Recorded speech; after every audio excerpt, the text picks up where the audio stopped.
right, friends, welcome back to Teacher Talk with Sean and Steph. Today we are getting into Max Anders' 30 Days to Understanding the Bible, Chapter 1, Structure of the Bible, and my key takeaway here, surprisingly, is learning the structure of the Bible.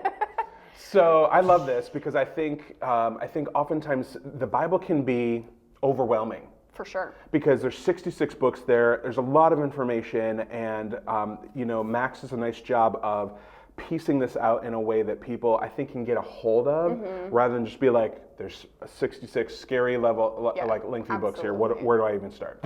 So. Yeah, I love structure, right? I'm the person that reads the syllabus the whole way through. Yes. I read my car manual, we want to know all the things, right? I love that. You read your car manual. Yeah, Ryan makes fun of me so all the time for fun. it. Listen, you gotta know the stuff. So the Bible is broken down into two sections, the Old Testament and the New Testament. Yes.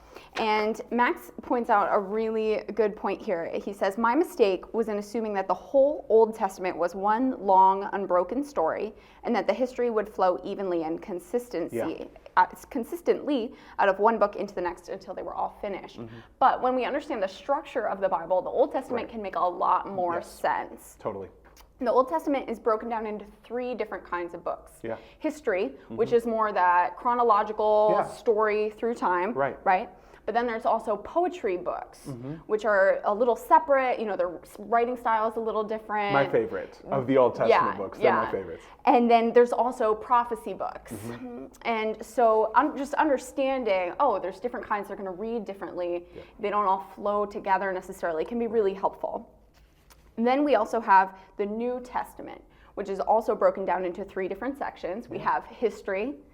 We have the Pauline books, which are books written by Paul as letters of instruction. Yeah, if you see the word Pauline, they're not talking about a girl. Right. Okay, it's the way that they refer to Paul, the Apostle Paul in the New Testament. And we have the general epistles, which are just books basically not written by Paul. Right. You got kind of Peter's, a collection of the rest. You got John's letters. Yeah, they're just, and epistles is just another word for letters.